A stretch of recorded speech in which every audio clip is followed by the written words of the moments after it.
me forever on fire. ಇನ್ನು ಹೊಸ ವರ್ಷಾಚರಣೆಗೆ ಸಾಂಸ್ಕೃತಿಕ ನಗರಿಯಲ್ಲಿ ಇದೀಗ ಸಿದ್ಧತೆಗಳು ಭರದಿಂದ ನಡೀತಾ ಇದೆ.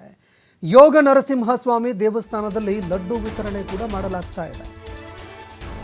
ಇನ್ನು ಲಡ್ಡು ತಯಾರಿ ಕಾರ್ಯ ಕೂಡ ಭರದಿಂದ ಸಾಗ್ತಾ ಇದೆ. ಯಾಕಂದರೆ ಹೊಸ ವರ್ಷದ ಸಂದರ್ಭದಲ್ಲಿ ಅಪಾರ ಸಂಖ್ಯೆಯಲ್ಲಿ ಭಕ್ತ ಬಳಗ ಭಕ್ತ ಸಾಗರವೇ ಹರಿದು ಬರುವಂತಹ ಸಾಧ್ಯತೆ ಕೂಡ ಇರುತ್ತೆ. ಅನೇಕ ಜನರು ದೇವಸ್ಥಾನಗಳಿಗೂ ಕೂಡ ತೆರಳುತ್ತಾರೆ. ಹೀಗಾಗಿ ಯೋಗ ನರಸಿಂಹಸ್ವಾಮಿ ದೇವಸ್ಥಾನದಲ್ಲಿ ಲಡ್ಡು ವಿತರಣೆ ಮಾಡೋದಕ್ಕೆ ಅಂತ ತಯಾರಿ ಮಾಡಿಕೊಳ್ಳಲಾಗ್ತಾ ಇದೆ. ಲಡ್ಡು ತಯಾರಿ ಕಾರ್ಯ ಮೈಸೂರಿನಲ್ಲಿ ಭರದಿಂದ ಸಾಗ್ತಾ ಇದೆ. ವಿಜಯನಗರದಲ್ಲಿ ಇರುವಂತಹ ದೇವಸ್ಥಾನದಲ್ಲಿ ಲಡ್ಡು ವಿತರಣೆಗಾಗಿ ಭರ್ಜರಿ ತಯಾರಿ ಮಾಡಿಕೊಳ್ಳಲಾಗ್ತಾ ಇದೆ.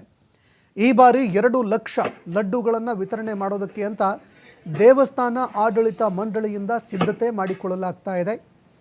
1992ರಿಂದ ಭಕ್ತರಿಗೆ ಈವರೆಗೆ ಲಡ್ಡುಗಳನ್ನು ವಿತರಣೆ ಮಾಡಲಾಗ್ತಾ ಇದೆ.